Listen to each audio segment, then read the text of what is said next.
So much भैया जी का इन में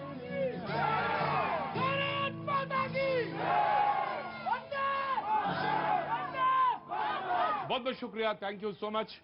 आज ही पहला शो नया साल का और आज ही लेट शुरू हुआ, इसके लिए जिम्मेदार मैं हूं। और दिल्ली जो मनाती है खूब मनाती है, जश्न भी मनाती है तो चारों तरफ से जाम करके मनाती है। और ठंडा खूब पड़ रहा है लेकिन उसके सहन करने की शक्ति बनाती है तो खूब बनाती है साहब, क्या बात है। टी शर्ट में दिखाई पड़ रहे हैं इतनी ठंड में, तो इसका भी कोई जवाब नहीं। प्रशांत जी आपका बहुत बहुत स्वागत है, कांग्रेस से आज ये हमारे साथ बीच में होंगे, थैंक यू सो मच। और मैं दाद देना चाहूंगा कि टी शर्ट भी गजब की आपने निकाली है इस ठंडक में, जब सबने तरह तरह के कपड़े और विचित्र तरह से कपड़े पहन के यहाँ पे मौजूद हैं, उस समय आपने ये प्रण ठाना है। बहुत बहुत शुक्रिया, thank you so much Prashant ji. आज आपका भैया जी कहीं में स्वागत है। तमाम जो मौजूद हैं मैं उनसे भी तारुफ कराता हूं। बीजेपी से हमारे साथ मौजूद हैं प्रवक्ता, बहुत बहुत शुक्रिया, thank you so much. Raghavendra Dubey ji Samajwadi Party से हमारे साथ मौजूद हैं, बहुत बहुत शुक्रिया, thank you so much. Hafiz Ghulam Sarwar sahab हमारे साथ मौजूद रहेंगे। हाजी नाजिम खान साहब हमारे साथ मौजूद हैं, बहुत बहुत शुक्रिया, थैंक यू सो मच। आकृति भाटिया हमारे साथ मौजूद है, बहुत बहुत शुक्रिया, थैंक यू सो मच। और आज ही इन्होंने थीसिस अपनी सबमिट की है, इनको अलॉट हो गई, एलोकेट हो गई, बहुत बहुत शुक्रिया। आकृति जी पहले तो थीसिस का मैं जानना चाहता हूं टॉपिक क्या है आज का, जो आपने जिस पे आपने अपने थीसिस डॉक्टरेट करी। जी, तो 30 दिसंबर को मैंने सबमिट किया, अभी अवार्ड होना बाकी है। I am sorry, the word use किया मैंने जी। तो उसका जो शीर्षक है urban informality and exclusion, a sociological study, जिसमें मैं ये देख रही हूँ कि कैसे असंगठित क्षेत्र व्यापक होता जा रहा है हमारे देश में। मेरी 3 केस स्टडीज है, स्ट्रीट वेंडर्स यानी रेडी पटरी वाले, रिक्शा चालक और जो नए प्रकार के मजदूर बनते जा रहे हैं, जैसे ओला, उबर, कैब ड्राइवर, स्विगी, जोमेटो, जिनको ऐप के जरिए काम मिलता है। तो उनमें कैसे आप असंगठित जो चीजें हैं वो देख सकते हैं, और शहर में और शहर के ढांचे में मजदूरों की जगह कहाँ है, इस पर भी जो है मैं एक्सप्लोर। बहुत अच्छी बात है, नया विषय, उस पर भी बात होगी। विप्लव जी भी हमारे साथ मौजूद है, शैलेंद्र दुबे जी हमारे साथ मौजूद हैं, बहुत बहुत शुक्रिया, थैंक यू सो मच। बातचीत का सिलसिला शुरू करूं, नए साल में बहुत सारे लोग मौजूद हैं। जी नमस्ते साहब, कैसे हैं? बिल्कुल ठीक हूँ, मैं तो लाया हूँ आपके लिए। क्या लाए हैं? यहाँ वही बता दीजिए क्या लाए हैं मेरे लिए। हाँ जी, आपको लेना पड़ेगा। हाँ हाँ, अरे बाप, ये है क्या बताइए। बिल्कुल प्लीज। क्या ले आए? लाए हैं तो आपको देना है। वैसे ही आज बहुत टॉपिक, बहुत इंतजार कर रहा था। हाँ जी, आप लेट है, मैं लेट नहीं हूँ। नहीं, मैं लेट हूँ, लेकिन मैं आपकी बात तो, आपकी भावना, आपके भाव को जरूर ख्याल रखूँ। वाह साहब, इसको उठाइए पहले, नीचे वाली चीजें नहीं आप छोड़ दीजिए। वाह साहब, बहुत अच्छा, बहुत बहुत शुक्रिया, थैंक यू सो मच। नया साल आपको मुबारक हो। जी लीजिए, बहुत बहुत शुक्रिया, थैंक यू सो मच। जनाब कहाँ से आना हुआ आपका?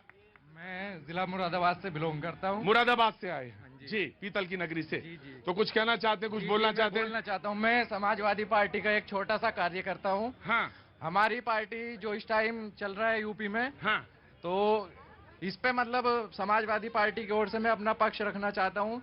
जो ये आरक्षण का मुद्दा चल रहा है, आरक्षण का, ओबीसी आरक्षण। अच्छा ओबीसी आरक्षण का, उसमें बोलना चाहते हैं, जरूर बोलिए, जरूर बोलिएगा। मैं अभी बीच में बहस के सिलसिले में आऊंगा। जी नमस्ते, नमस्ते। कहाँ से आना हुआ साहब आप? जय हिंद, मैं एक पूर्व अर्धसैनिक हूँ और पैरामिलिट्री चौकीदार की आपके माध्यम से बात प्रधानमंत्री तक पहुँचे हाँ, कि अब समय आ गया कि पेंशन बहाली उनको भी चाहिए, खासकर बीएसएफ के जवान, सीआरपीएफ के जवान, आईटीबीपी के जवान। अब देखिए ना, सेना झंडा दिवस है तो अर्धसेना पैरामिलिट्री फ्लैग डे भी तो होना चाहिए साहब। इसमें कौन से बजट की जरूरत है? नए साल में आपने मुद्दा रखा, ये बहुत जरूरी है, अपने मुद्दे जरूर, मैं तुमसे अभी बात करने आऊंगा। जी जनाब, कहाँ से आए हैं आप? मैं जिला मुजफ्फरनगर से आया हूं। मुजफ्फरनगर से। आज यूपी के बहुत सारे लोग आए, मैं आता हूँ आपके पास भी। जी कुछ, क्या नाम है आपका? रुको एक मिनट भाई, आ रहा हूँ। हाँ जी, सौरभ सिंह। सौरभ जी, क्या काम करते हैं आप? मैं जॉब करता हूँ दिल्ली में। जी, दिल्ली में जॉब करते हैं। आज कनॉट प्लेस घूमने आए थे? जी सर, घूमने आया था तो देखा यहाँ पे थोड़ा सा कोई प्रोग्राम चल रहा था, हाँ। अटेंड करते हैं, देखते हैं, एंजॉय करते हैं थोड़ा सा। अच्छा लगा आपको? और बिल्कुल अच्छा लगा मुझे। कुछ कहना चाहते हैं? अच्छा लग रहा है। बहुत अच्छी बात है, मुझे भी आपको देख के अच्छा लगा। मैं जल्दी आ रहा हूँ बहन, तुम्हारे पास बच्चा छोटा है और ठंडक ज्यादा है, सारे लोग कपड़ा उतार के नहीं चल सकते, ना खड़े हो सकते, ना बैठ सकते। मैं आता हूँ आपके पास। जी कुछ कहना चाहते हैं? नहीं सर, थैंक यू, मैं सुनने आया हूँ। सुनने आए, बहुत बढ़िया, सुनिए बात। जी क्या नाम है आपका? विनम्रता सिंह। विनम्रता सिंह, कहाँ से आना हुआ आपका? मैं मयूर विहार में मयूर विहार से। कुछ कहना चाहती हैं आप? बस आपको देखने आए प्रोग्राम। आप लोग कहाँ से आए हैं? आप कहाँ से आई? जी यहीं से आई हूँ। दिल्ली से ही हैं। क्या नाम है आपका? आयुषिका।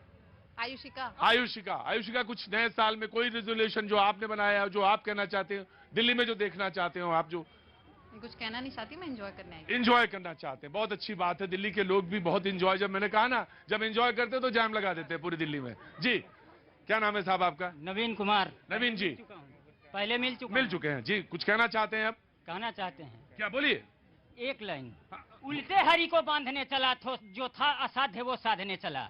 वही राहुल गांधी आज कर रहे हैं। 60 साल का मलाई का गर्मी 63 में निकाल रहे हैं और भारत को बांधने चले। भारत 2014 में बंध गया, जो बाकी साजी था 19 में बंध गया, और फाइनल 2024 में जब रामलला का मंदिर में दर्शन होगा पूरा भारत बन जाएगा। ये घूमते रहे भारत भारत भारत। जय श्री राम। खैर, वो आपने तो बहुत बहुत छोटे में कह दिया, उलटबासी में। लेकिन मुझे ये बताइए, कहां से आना हुआ आपका? है तो बिहार से। अब मेरा भी निकला बहुत देर बाद। बिहार का ही आदमी हो सकता था, मैं तो अंदाजा लगा रहा था। कहां, बिहार में कहां से हैं आप? जहाँ से आपके प्रवक्ता कांग्रेस के अजय कुमार जी हैं। सीधा जवाब नहीं देता कांग्रेस वाला, बिहार वाला सीधा जवाब बिल्कुल नहीं देगा। मुझे कहां से आना हुआ? बोले ऐसा था, कलकत्ता तक गए थे, फिर वो लौट गया, गाड़ी खराब हो गई तो पटना आ गया। अरे जनाब, पूछा था आपने कहां से। तो खैर, राहुल जी कहते हैं कि पावर में आए तो क्या बात है। नए साल में आपने बिल्कुल, जब मैंने कहा कि राहुल गांधी की बात, बोले अंडर करंट है, बीजेपी को हराना है तो एक वैकल्पिक विचारधारा के साथ सामने विपक्ष को आना होगा।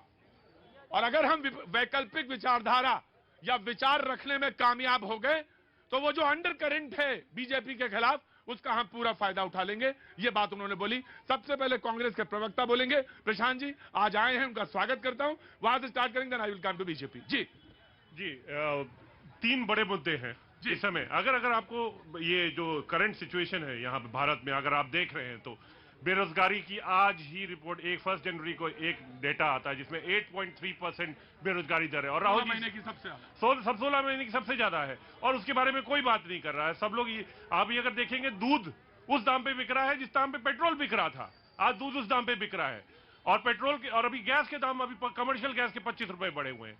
तो आप देख रहे हैं महंगाई बढ़ी हुई है, बेरोजगारी है, देश में त्राही त्राही है, और हम लोग ऑल्टरनेट एक विजन देख रहे हैं जिसके बारे में कोई बात ही नहीं कर रहा है। आज आप देख रहे हैं कि मोदी जी हर चीज को एक इवेंट बना रखा है। हर चीज में आप देख रहे हैं कि कोई बाहर भी निकले, कोई भी एक नफरत का माहौल बना रखा है। इसीलिए भारत जोड़ो यात्रा चल रही है। हम लोग कोशिश कर रहे हैं कि लोगों को जोड़ पाए। कांग्रेस पार्टी यही चाह रही है, इसमें बहुत लोग जुड़ रहे हैं। बहुत लोग जुड़ रहे हैं, और जैसे समाजवादी पार्टी अगर नहीं जुड़ रही है तो शुभकामनाएं दूर से ही दे रही है। गजब है भाई बीच समाजवादी पार्टी भी। बात उन्होंने बहुत अच्छी कही है वैसे, कि जो राष्ट्र है वो भाव से जुड़ता है। बात अच्छी अखिलेश जी ने कही है। लेकिन मैं आता हूं आपके पास, वेट करिए। बीजेपी जी, देखिए, राहुल गांधी जी बहुत सारी बातें कहते हैं तो देश में अधिकांश लोगों की उस पर हंसी छूट जाती है। राहुल गांधी जी 4 पीढ़ियों से उन्हीं बातों को दोहराते चले जा रहे हैं। वो आज भी कह रहे हैं गरीबी हटाओ, बेरोजगारी हटाओ। हमारी सरकार काम करने में यकीन रखती है। और आज जब 2023 में हम खड़े हैं तो एक विशेष परिस्थितियों में खड़े हैं। 2014 से 2020 तक का आंकड़ा, 2020 तक की महंगाई के आंकड़े हो, बेरोजगारी के आंकड़े हो, या देश में डेवलपमेंट के आंकड़े हो, वो कुछ और कहते हैं। लेकिन 2020 से 2023 में पूरा विश्व एक कोविड पैंडेमिक से गुजरा है। यूक्रेन युद्ध की विभीषिका झेल रहा है। उस कारण से परिस्थितियां पूरे विश्व की खराब हुई है। लेकिन आज भारत ने उसको संभाला है। महंगाई दर भी आपने पीछे देखा 5.8 पर आकर रुकी हुई है, और इनके जमाने में तो दहाई में हुआ करती थी। आज भारत विश्व की 5वीं सबसे बड़ी अर्थव्यवस्था है। एफडीआई में आकृति मैं आया जी देखिए, जो अंडर करंट है वो तो दिखेगा ही। मोदी जी बोले थे कि मैं भी चौकीदार, तो अभी बताया उन्होंने क्या सिक्योरिटी गार्ड्स की हालत हो रही है, क्या जो चाय वाले पकोड़े वाले रोजगार नहीं मिलेगा तो हम पकोड़े तल लेंगे, ये बोला था। तो यात्रा के बारे में जो चल रहा है, मैं कुछ 2 पंक्तियां बोलना चाहती हूँ कि ये है एक भावनात्मक जुड़ाव। सिर्फ मकसद नहीं है चुनाव, सिर्फ कांग्रेस नहीं है बिंदु, ना मुद्दा है मुस्लिम हिंदू। ये बात है कमाई की, पढ़ाई की, दवाई की, महंगाई की। यहाँ बात नहीं है सिर्फ सत्ता की, यहाँ बात है पूरी जनता की। वाह! शैलेंद्र जी, शैलेंद्र जी, मैं राहुल गांधी जी का जो मूव है ना, वेलकम तो करता हूँ, लेकिन 2 लाइन से मैं शुरू करना चाहूंगा। आज सारे लोग मूड में ही हैं। जी जी। बहुत देर कर दी मेहरबा आते आते, बहुत देर कर दी मेहरबा आते आते, अब हम संभल चुके हैं, मंजिल की तरफ चल चुके हैं। अब मैं आगे बढ़ता हूँ जी। जो उन्होंने 3 मुद्दों की बात की थी, उसमें उन्होंने एजुकेशन सिस्टम को बदलने की बात की है। हाँ, बोले कि इंजीनियर बनता है, वकील बनता है, पायलट बनता है, आपका वो आईएएस बनता है। तो मैं वही तो कहना चाहता हूं। अगर हम कुछ दिन पहले की बात करें, प्रधानमंत्री का एक प्रसंग था, उन्होंने कहा अगर कोई भी काम, रोजगार की परिभाषा क्या है मैं आज बता देता हूं, कोई भी काम जो करने योग्य है और उससे आपको आमदनी प्राप्त होती है वो रोजगार है। अब यदि कोई व्यक्ति सम्मान के साथ अगर पकौड़े तलता है तो उसका आप उपहास करेंगे? आज आप वही बात कह रहे हैं, तो ये बात अगर उस समय अगर अपने सम्मान की तरफ से नजरिए से देखते तो ज्यादा अच्छा होता। जो जी विप्लव आ रहा हूं। मैं रिस्पॉन्ड करना चाह रही हूँ। मैं वही कह रही हूँ कि यहाँ इस सरकार में पकौड़े तलने वाले और चाय बनाने वालों का भी कोई सम्मान नहीं हो रहा है। उन्हें इविक्ट किया जा रहा है, उन्हें बिल्कुल उस तरीके से उजाड़ीकरण हो रहा है। जी, जब इनको दे दो जवाब दीजिए। देखिए जी, जो बात हुई है रोजगार की अगर बात कर रहे हैं, ये कह रहे हैं कि अगर तो फिर बच्चे क्यों पढ़ रहे हैं, उनको पढ़ाया क्यों जा रहा है? शिक्षा इसलिए दी जा रही कि बड़े होकर के ये अपने वो जो आईआईएम से बन के वो चाय बेच रहे हैं, तो योग्यता अनुसार आईआईएम से पढ़ के चाय बेच रहे हैं। नहीं, आईआईएम से पढ़ के चाय को अच्छी मार्केटिंग के साथ वो बेच रहा है। ये एकाध लोग होंगे, लेकिन अगर ऐसा नहीं है, नहीं तो फिर तो शुरू से ट्रेनिंग दी जाए, चाय की, पकौड़े बनाने की ट्रेनिंग दी जाए, पढ़ाया क्यों जाए, स्कूल बंद कर दिया जाए। तो मैं ये कह रहा हूँ कि जब ये जो वादे इन्होंने किए, जो भी प्रधानमंत्री जी ने वादे किए, चाहे वो बुलेट ट्रेन का वादा हो, बुलेट ट्रेन नहीं आई। इन्होंने कहा किसानों की आमदनी दोगुनी होगी 2022 तक, नहीं हुई। इन्होंने कहा था स्मार्ट सिटी बनेंगी, स्मार्ट सिटी कोई बता दे कि एक कौन सी स्मार्ट सिटी बनी है, वो भी नहीं बनी। इन्होंने कहा कि 2 करोड़ रोजगार मिलेंगे, 8.5 साल हो गए, 17 करोड़ रोजगार कहाँ हैं? जी, आज देश में जब 2014 का वक्त था, केवल 300 स्टार्टअप कंपनियां थी। आज हमारे देश में 70,000 से अधिक स्टार्टअप है। कोई ड्रोन के क्षेत्र में काम कर रहा है, कोई नैनो खाद बना रहा है। तरह तरह के प्रयोग और तरह तरह की ऊर्जा के साथ हमारे देश के युवा काम कर रहे हैं। देश की सरकार युवाओं के साथ है। रही बात रेहड़ी पटरी वालों की, गरीब लोगों की जो छोटे छोटे रोजगार करते हैं, वैसे लोगों के लिए भी मुद्रा योजना से लेकर स्वनिधि योजना तक लागू की गई। लोगों को लोन मिला, लोग अपना काम कर रहे हैं। सरकारी नौकरियों के साथ साथ विभिन्न सेक्टर में रोजगार कैसे पैदा हो, सरकार इस दिशा में काम कर रही है। केवल हवा में बात कर रहे हैं बीजेपी के प्रवक्ता जी। आपको 121वां स्थान है ह्यूमन डेवलपमेंट इंडेक्स में। और दूसरी बात, हाँ, आंकड़ों की बात नहीं करेंगे। और दूसरी बात, रुपी जो है एशिया का सबसे वर्स्ट परफॉर्मिंग करेंसी है, सबसे खराब परफॉर्म कर रहा है। और आप बात करते हैं, कोई भी इंडेक्स उठा के देख लीजिए, भारत सबसे पीछे चल रहा है। और केवल आप कहाँ खड़े थे इतनी देर पीछे से? जी, आया कहाँ गए? जी जी सर, मैं मुरादाबाद से हूँ और मेरी जो है ई कॉमर्स कंपनी है, एक एंटरप्रेन्योर हूँ। ई कॉमर्स कंपनी है, एंटरप्रेन्योर है। क्या नाम है आपका? सिद्धार्थ जी। सिद्धार्थ, बताइए कहाँ पे? यहीं दिल्ली में है? नहीं, मैं मुरादाबाद से हैं। आज मुरादाबाद के लोग बहुत ज्यादा हैं। जी बोलिए। तो होता क्या है कि हम लोग जो है लोकल इकोनॉमी जो है रन भी करते हैं। हाँ। और लोगों को जो है एम्प्लॉयमेंट भी देते हैं। आगे आइए, बहुत इंपॉर्टेंट इशू पे बोल रहे हैं आप, जिसपे हम बहस कर रहे हैं, उससे आप रूबरू हो रहे हैं। तो इससे अच्छी बात क्या होगी? एक एंटरप्रेन्योर है और मुरादाबाद से आए हैं। जी बोलिए। तो हम लोग लोकल इकोनॉमी रन भी कर रहे हैं। हाँ। और जो है जो लोकल लोग हैं वहाँ पे उनको रोजगार भी देते हैं। राइट। पर दिक्कत क्या होती है कि जैसे आरबीआई है या फिर सरकार है, हाँ। तो बहुत सारे रेगुलेशंस ऐसे बना दिए हैं सिक्योरिटी के नाम पे कि जिनसे जो है हम उतनी आसानी से पेमेंट से नहीं कर पाते। हाँ। या हम चीजें नहीं कर पाते, उसका कोई रिजोल्यूशन नहीं है, कोई सोल्यूशन नहीं है, क्लियरेंस नहीं है। वो जो Clearance- हैजर्ड्स हैं वो अभी हाँ। स्टिल जी। वो है। तो हम लोगों को जैसे मिसाल के तौर पर सबसे ज्यादा प्रॉब्लम कहाँ पे आती है? सबसे ज्यादा प्रॉब्लम आती है पेमेंट करने में। और हमारे पास क्योंकि अब तो पेमेंट डिजिटल है।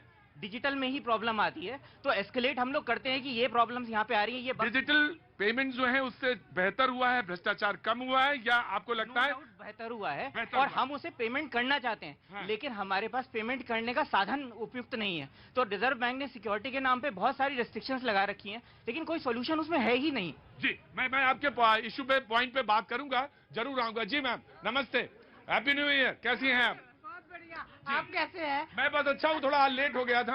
ये मुरादाबाद से आई है। हाँ, आज सब मुरादाबाद से हैं, क्या बात है। वाह जी, नमस्ते, वेरी हैप्पी न्यू ईयर। तो मुरादाबाद से आप आई हैं? जी, मैं आप, अच्छा, ओ तो पूरा फैमिली आई हुई है। सबको मैं बहुत बहुत वेलकम। मैं ब्रेक के बाद लौटता हूं तो थोड़ा सा बातचीत करूंगा लोगों से जरूर। ऑफ कोर्स, कहां से आई हैं आप? जी दिल्ली से ही हूँ। दिल्ली से। क्या नाम है आपका? आरती। आरती जी, मैं काम कर लूंगा, अपना कर लूंगा। अच्छा, मुझे बताइए, कुछ कहना चाहती हैं आप? हाँ जी। मोदी जी है तो देश चल रहा है, नहीं तो भ्रष्टाचार चल रहा होता। मोदी जी हैं तो देश चल रहा है, वरना भ्रष्टाचार चल रहा होता। आज ही मैं आ गया, मुझे मालूम है इसका विरोध विचार वाला सामने आ गया मेरे पास। ऑफ कोर्स आप बोलिएगा, ऑफ कोर्स बोलिएगा, मैं आपसे पूरा छूट है। नोटबंदी पे आज एक फैसला भी आया, 4 और 1 पे। जी, 4 जजेस ने एक बात कही, लेकिन एक ने उसके अपोजिट में भी बात कही। नोटबंदी पर भी बात हुई। जब आपने कहा ये बात तो मुझे ध्यान आई, बात को मैंने जोड़ा। ऑफ कोर्स मैं बातचीत करूंगा, लेकिन एक छोटे से ब्रेक के बाद मैं लौटता हूं। Thank you.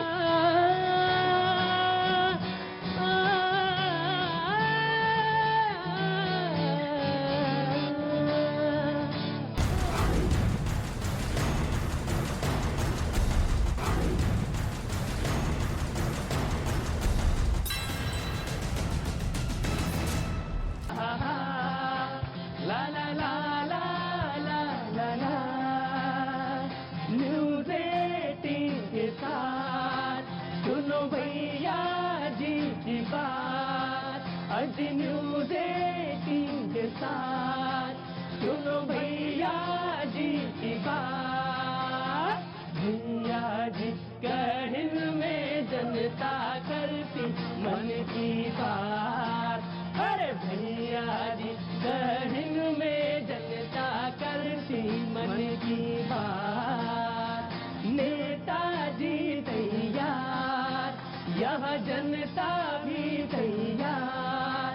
आज नेता है तैयार, यह जनता भी तैयार।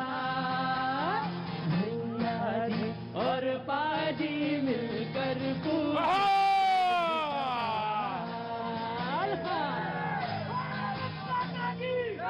भैया जी का इनमें आपका एक बार फिर स्वागत है। बातचीत के सिलसिले को जोड़ने के लिए एक बार फिर से मैं हाजिर हूं। आज मुझे मालूम है कि मैं शुरुआत में लेट था, इसलिए बहुत सारे लोगों से मैं बात नहीं कर पाया। बहुत सारे लोग बहुत दूर से आए हुए हैं, लिहाजा मुझे पहले उनसे बात करनी जरूरी है, तो मैं उनसे बात करूंगा, ऑफकोर्स करूंगा आपसे। लेकिन मैं एक बात फिर से रख देना चाहता हूं कि कल भारत जोड़ो यात्रा का सेकेंड फेज शुरू हो रहा है और यूपी में लोनी से बिल्कुल बगल लगा हुआ हिस्सा गाजियाबाद का, वहां से वो सेकंड फेज शुरू होगा।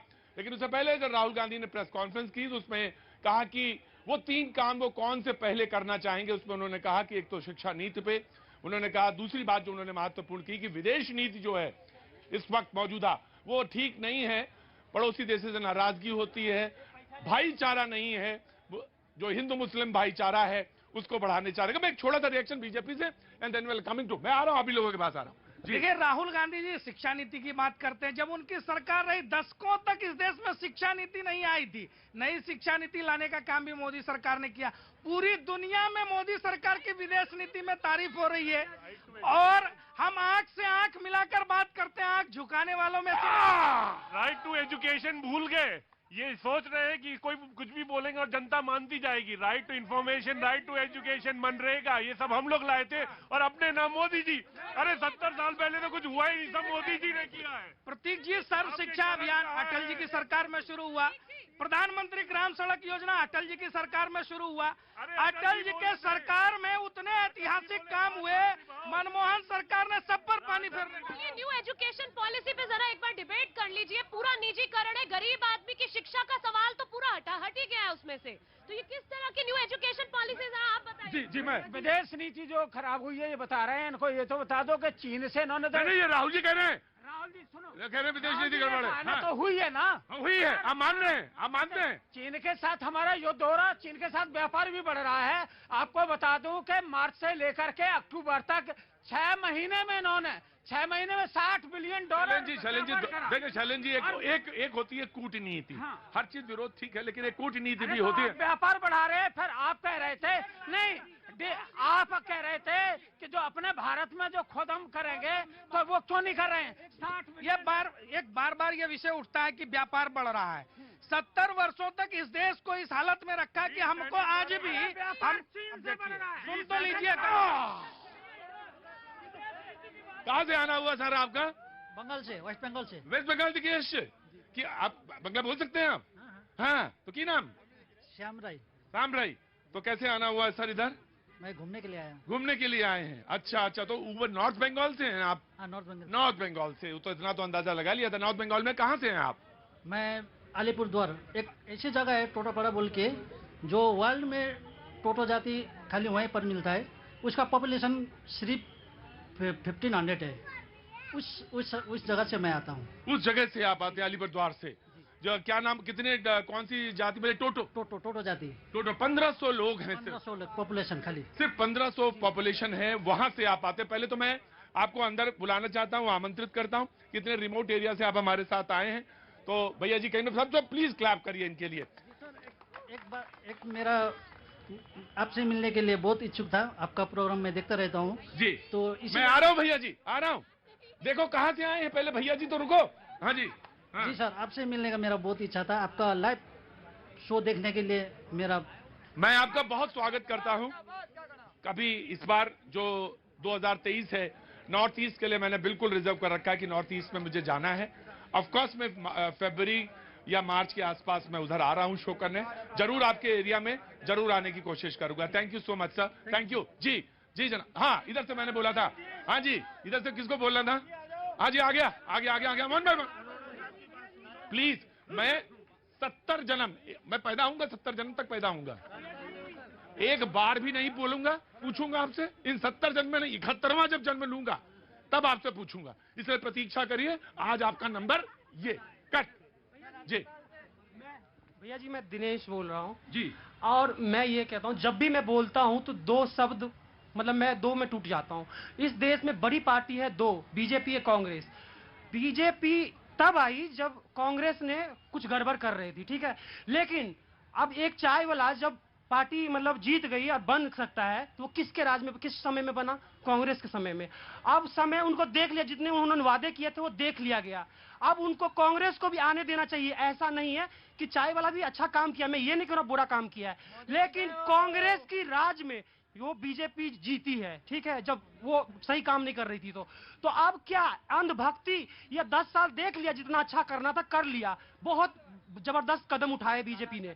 लेकिन अब 10 साल के बाद क्या अंधभक्ति हो जाए, उसके बाद 15 साल कर? ठीक है मैं बोल रहा था भाई, मैं बोल रहा था ये नहीं बोलो, बट ठीक है। ऐसा थोड़ी होता है। हाँ जी। जब अच्छा काम हो रहा है जिसको, तो उसको बार बार मौका दिया जाएगा ना। जो 17 साल में नहीं हुआ, तो आप अच्छे काम करिए तो बार बार आप ही को तो मौका दिया जाता है। सोनिया गांधी, नेहरू खानदान ने बार बार जब अच्छा काम किया तभी तो उसको पीएम। क्या नेहरू खानदान में क्या धर्म की बात होती है? एक रंग पे इतना देश पे विवाद छिड़ जाता है, ऐसी बातें पहले नहीं होती थी। हमारा देश आजाद नहीं, बात सुनो, हेलो, हमारा देश आजाद नहीं हुआ था। 46 में जंग किसने छेड़ी थी? ये आम जनता, मैं बोल रहा हूँ, मैं लेबर क्लास का काम करता हूँ, जीन्स की सिलाई करता हूँ, लेकिन मैं क्या कह रहा हूँ कि ये मुझे बोलने नहीं देंगे। ये अंधभक्ति क्यों? ये देश एक बगीचा है जिसमें अलग रंग का फूल है और उस फूलों को बोलने का मौका देना चाहिए। जब अंधभक्ति का क्या मतलब? अंधभक्ति का क्या मतलब? जब 70 साल में आपने कुछ नहीं किया। मैं गढ़वाल से बिलोंग करता हूँ, उत्तराखंड से, समझे, उत्तराखंड, और मैं सरकारी कर्मचारी हूँ, समझे। कर्म भूमि मेरी जन्मभूमि उत्तराखंड, कर्म भूमि। मैंने क्या कर्म करे दिल्ली में रहकर? 70 साल मेरे को भी हो गए दिल्ली में, 78 से दिल्ली में हो गया था। जब अच्छा काम नहीं किया तो अंधभक्ति कैसे बोल दिया आपने? आज मेरा बात सुनो, उत्तराखंड में आज ट्रेन दौड़ी पहाड़ों के ऊपर,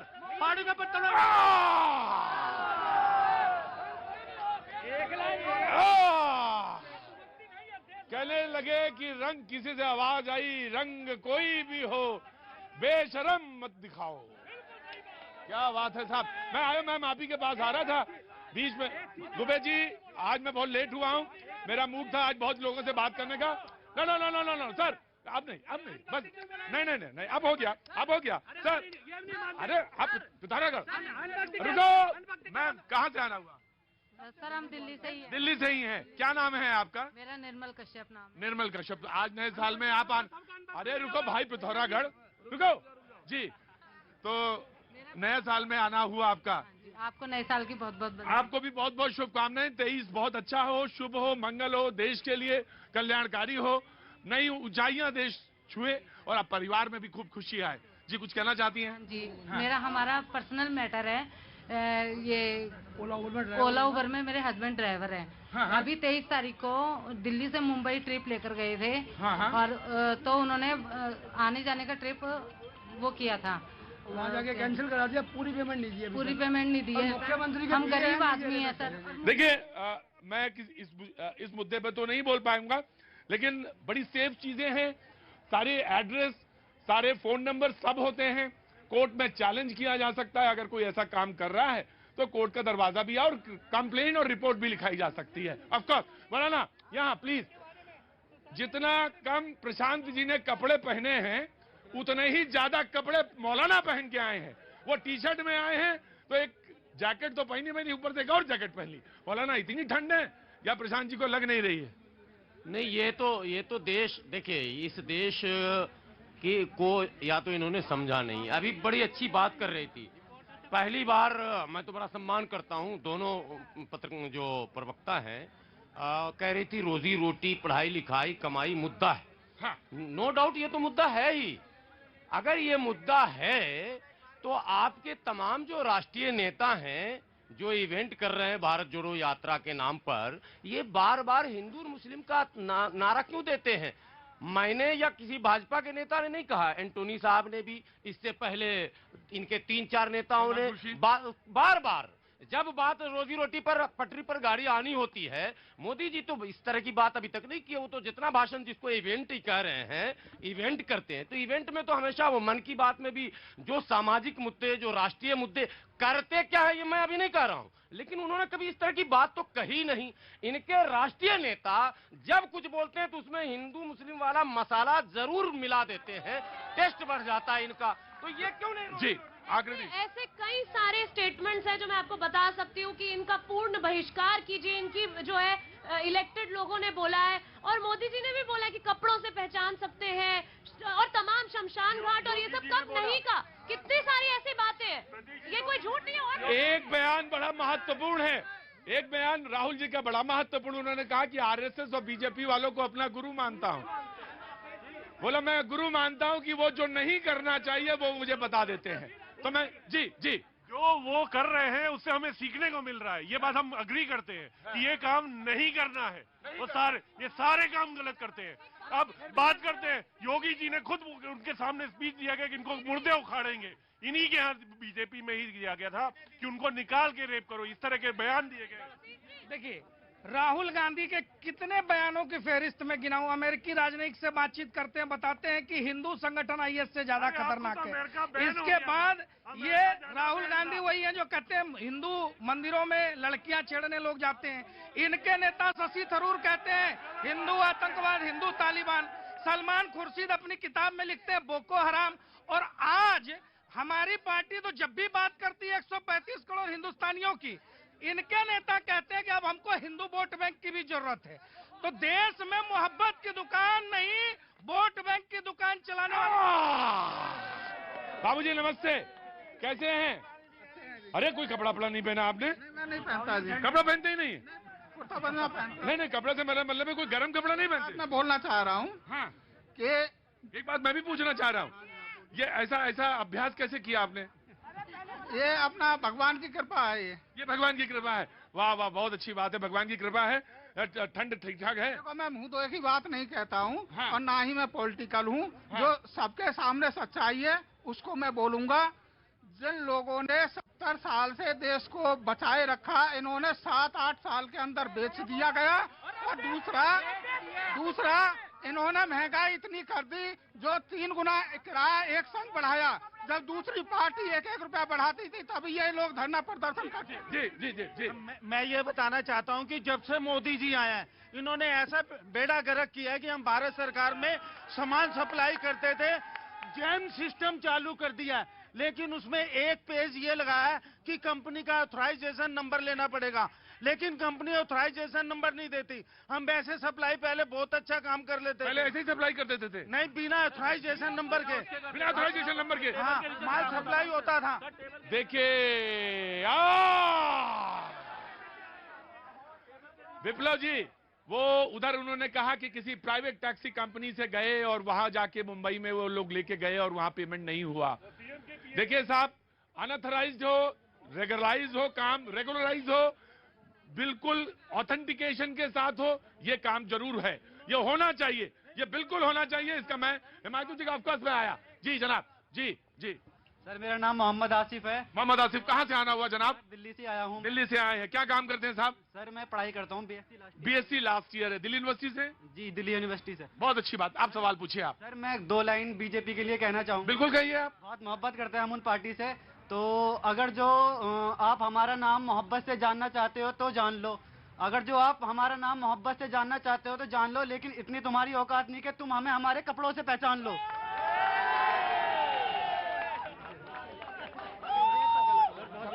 सर बहुत बड़ा फैन हूँ सर भैया जी। हाँ, जो कुछ माना है, जो मन में आए कह दो, फिर कह दो फैन मैं आपका हूँ।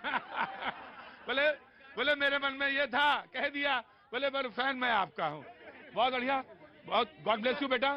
चीज है, ठीक है, रुको एक मिनट, रुको, पर आराम से, आराम से। जी हाँ। उत्तराखंड से हूँ। उत्तराखंड में कहाँ से? पौड़ी। पौड़ी से, बोलिए साहब। आज बातें चल रही कांग्रेस की बीजेपी की। हाँ। और जिसके सामने पड़ रहे हैं, मैं बीजेपी का समर्थक हूँ। ठीक है, ठीक है। कांग्रेस की बीजेपी की बातें चल रही, मैं सुन रहा था। हाँ। यहाँ केजरीवाल की सरकार है। ठीक है, ठीक है। हाँ। सबसे बड़ी सफलता किसने हासिल की आज की डेट में? मतलब केजरीवाल कैसे आ गया इतने कम समय में इस सत्ता में? केजरीवाल कैसे आ गए इतने कम समय में सत्ता में? प्रशांत, 106 लोग ठंड से मरे हैं दिल्ली में। केजरीवाल सरकार है यहाँ पे, जाके देख लीजिए आंकड़ा। आपने तो प्रोटेस्ट भी नहीं किया। आप तो भाई राहुल गांधी की तरह गर्मी ले है, आपने एक बार प्रदर्शन किया, आपने क्यों नहीं करते? बीजेपी पे तो आंख उठाते हो। आम जब तो आपकी बात आती है दिल्ली में, क्या आपकी दिल्ली में भी विपक्ष नहीं है क्या? दिल्ली में आपके पारदर्शी नहीं है क्या? दिल्ली में आपके पारदर्शी नहीं, आपके अध्यक्ष कहाँ हैं और क्या शोर और गिर रहे हैं? आप तो मतलब अब अपोजिशन से सवाल होगा, ये हो गया, हमको बोलने भी नहीं दिया, उनको बोलने तक नहीं दिया जा रहा है। 106 लोग मिल गए और आप सवाल हमसे पूछ रहे कि हमने प्रोटेस्ट। भाई 106 अगर मर गए, कांग्रेस सवाल पूछ तो रही है, तो आप कह रहे प्रोटेस्ट करनी चाहिए, हैं? जी जी, ठीक है जी। भैया जी, हमें कपड़ों से पहचाना जाता है पूरे भारत के अंदर। अब ये बताओ, भाजपा के सांसद जो छुरी तेज करवाने के लिए बात करते हैं घरों में रख लो, तो उनको कैसे पहचाना जाएगा? क्या पूरे भारत के अंदर अल्पसंख्यक को टारगेट करा जाएगा? पूरे भारत के अंदर कि ये कहा जाएगा कि अल्पसंख्यक की कोई वैल्यू नहीं है? या अगर भारत है तो ये सर्व समाज से। जनाब मैं बिल्कुल, ऑफकोर्स आप जवाब दे दीजिए, पहले जवाब दीजिए, उसके बाद मैं जवाब दे दूंगा। प्रतीक जी, अल्पसंख्यक की परिभाषा की परिधि में केवल मुसलमान नहीं है, इस देश में जैन भी अल्पसंख्यक है। पूरे मुसलमानों को टारगेट करते बोलिए हैं। क्या तरीका? देखिए गुंडागर्दी, जाइए उधर जाइए। जी देखिए इनकी डरे हुए लोग हैं, ये डरे हुए लोगों की परिभाषा। आज पूरे देश में जैन समाज सड़कों पर है। झारखंड में उनके एक पवित्र स्थल को लेकर के एक विवाद चल रहा है सरकार के साथ। संवेद शिखर जी कितने सेकुलरिज्म के सूरमा और अल्पसंख्यकों के लिए बोले। जैन समाज वोट बैंक नहीं है, इसलिए इस देश में केवल वोट बैंक की पॉलिटिक्स होती रही। हमारी ही सरकार है जो भाई औकात दिखाने की बात कर रहे थे ना। 70% केंद्र सरकार की योजनाओं के लाभार्थी वो अल्पसंख्यक मुसलमान भी है। ये बताइए, अल्पसंख्यक को आपने कितना रोजगार दिया? अरे आपने तो भारत के नागरिक को नहीं दिया, तो अल्पसंख्यक को क्या देंगे? आपने देश के अंदर जो आतंक मचा रखा, ये बोले देश के अंदर आपने जो आतंक, अरे ना ना ना ना ना ना ना ना। मैं कहना चाहूंगी, स्वयं चाणक्य ने बोला है कि जब तक सोशल ताना बाना कहीं पे संतुलन में नहीं होगा, तब तक आर्थिक रूप से भी हम तरक्की नहीं कर सकते। मैं मानता हूं आपकी बात। तो अभी इसीलिए जो अगर चाइना का मुद्दा, मैं एक बात कहना चाहता हूं कि कोशिश होनी चाहिए 2023 में कि इस पर बातचीत ज्यादा ना हुई। हिंदू मुसलमान पे बातचीत हो गई जितनी होनी थी, बह गया पानी यमुना में, गंगा में और गोमती में। अब ज्यादा इस पर बातचीत की जरूरत नहीं है। जी मैं आ गया 1 by 1 मैं आ गया आपके पास में। जी राजस्थान से हैं आपके यहाँ? तो बस चुनाव होने वाला है बस। अब क्या नाम है साहब आपका? मुकेश कुमार। मुकेश कुमार जी, मैं आ रहा हूँ बेटा, आ रहा हूँ। हाँ जी ठीक है ठीक है ठीक है, बहुत अच्छी बात है जी। राजस्थान से हूँ सर, मुकेश कुमार वैष्णो नाम है, अजमेर डिस्ट्रिक्ट का हूँ सर, केकड़ी तहसील से हूँ जी। 200 सीटें अंदर है, वहाँ चुनाव होते हैं अंदर।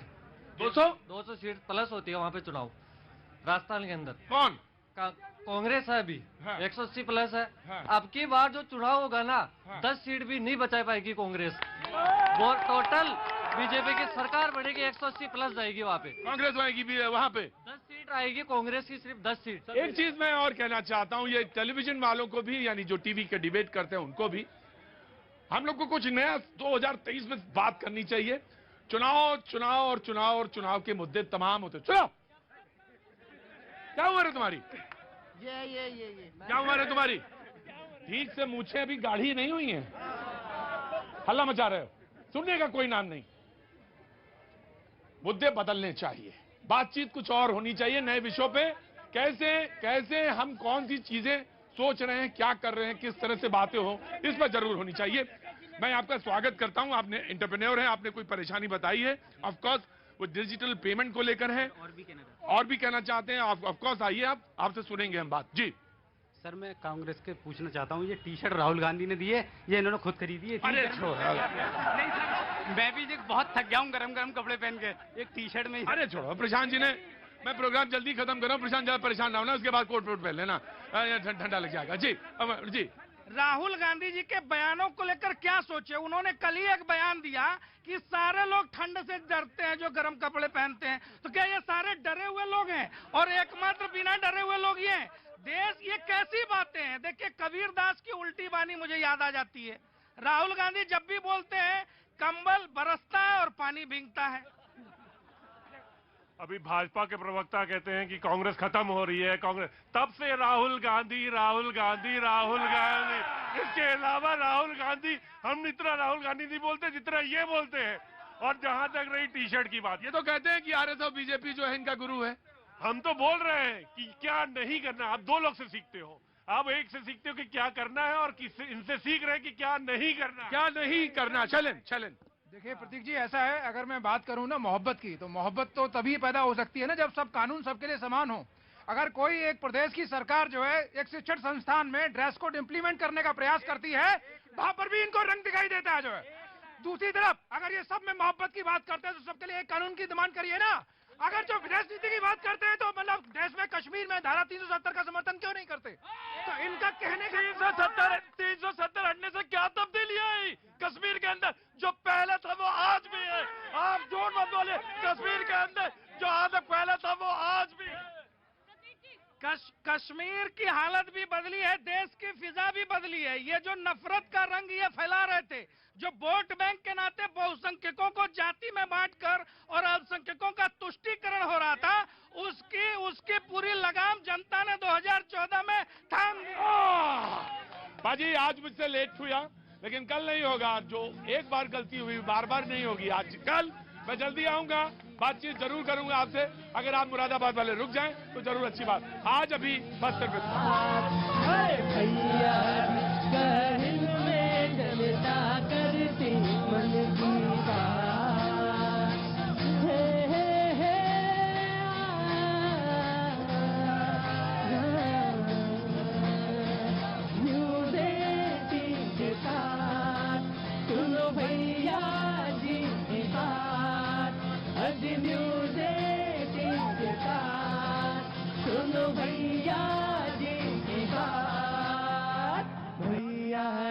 कहन में जनता करती मन की बात।